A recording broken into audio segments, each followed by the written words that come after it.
Hello everyone. Hello, teacher. Okay, thank you so much.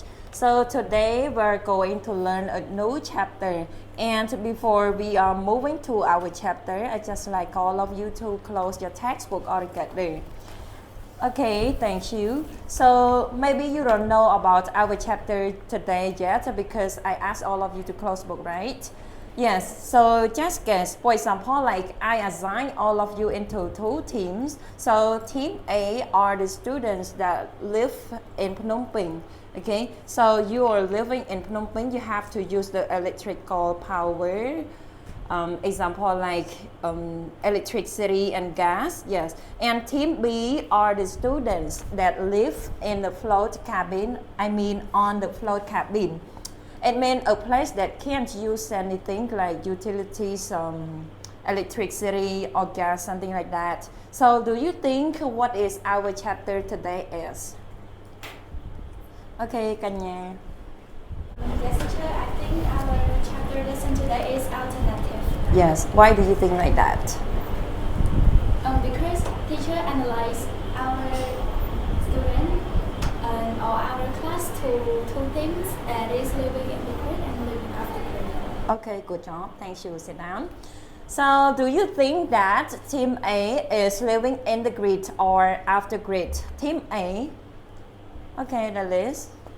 Yes, teacher. Living in the grid. Yes, why do you think it's living in the grid? Because it's about living in the city, living in a house that use public utilities, electricity, gas, or sometimes internet. Okay, good job. Thank you. Sit down. So, how about Team B? How do you think, or what is about that? Okay. Yes, because I think Team B is living off the grid. Why do you think like that? Because living off the grid is mean living independently from traditional utilities services, or a house doesn't use public utilities like electricity and gas. Yes, good job. Thank you. Sit down. Okay, thank you so much. After you have listened to me, I have assigned all of you into two teams, Team A and Team B. So now let us open the textbook all together. Okay, are you on page 22? Yes. Okay, good job. Can you see the lesson today? Yes. Okay, so today our chapter is what's the alternative? And the lesson 1, living off the grid. But before we all move to our lesson, I just like all of you to see at a picture. So just look at the pictures. How many pictures can you see? 4. Okay, for we have picture A, B, C, and D. So how about the picture A? Can anyone answer me? What can you see in picture A and how do you think about it?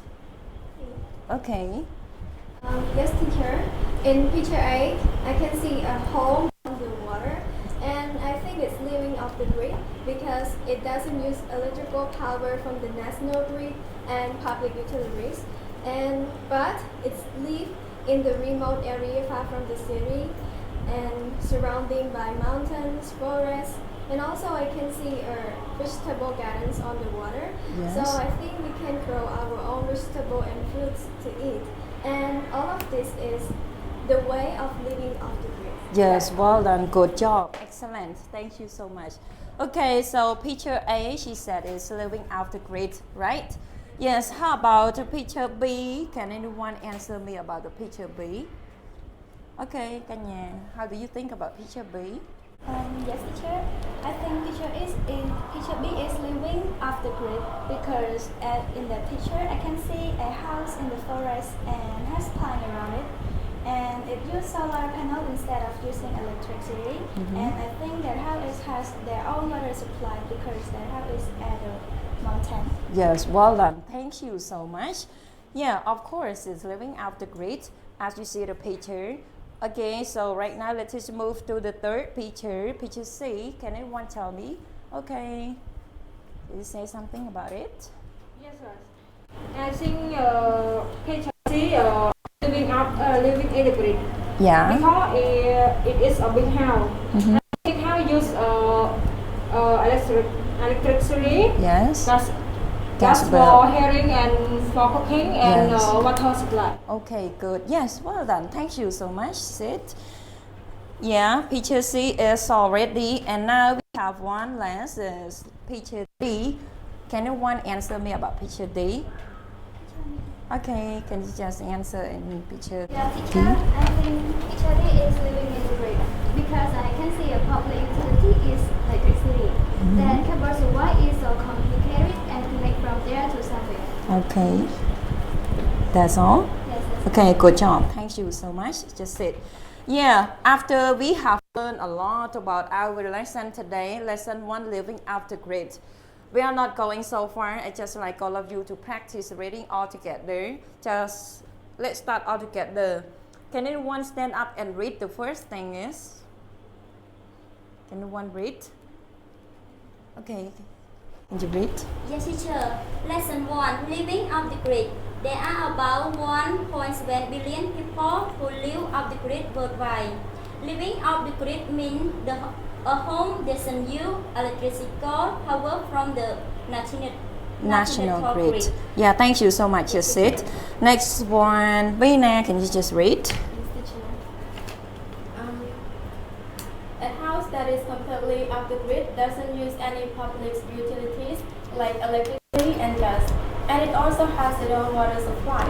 John and Victoria Jones started living off the grid more than 25 years ago when they moved to a very remote part of the US. They built their own home and raised a family there. Their solar panels give them all the electricity they need, and they grow their own food. Victoria's work 2 days a week, and John worked 1 week a month. They spend a lot of time working on their lands, some things they really enjoy doing. They completely off the grid, and it's very little money. Margie's and Veluts are a retired couple from the United States who now live in a float cabin on Powell Lake in Western Canada. A boat gets them to and from their cabin homes. They use different kinds of energy, including solar panels and wind generator, and are completely off the grid. Margie grows some of their food in a floating vegetable garden next to the cabins. These two couples don't regret living out the alternative life, and is living off the grid an answer to most people money's problems. Okay, well done. Thank you so much for your reading for the last thing. Okay, so our text is already come to the end. So just look at the next page is page 23. So you all have to look at some bold word vocabulary, the cost of living. So in number 1, can you just see the questions? So how many questions can you see? 5. Yeah, 5. So in the question number 1, how many bold words? 2. How about number 2? 1. Yeah, number 3? 4. Yeah, number 4? 1. And the last one? 1. Okay, thank you so much. So before we end to our class, teachers just like all of you to notice or underline some of the bold words. Yeah, and you have to find the definition by your own. Okay? So yeah, just take some note or underline some of the bold words. Thank you.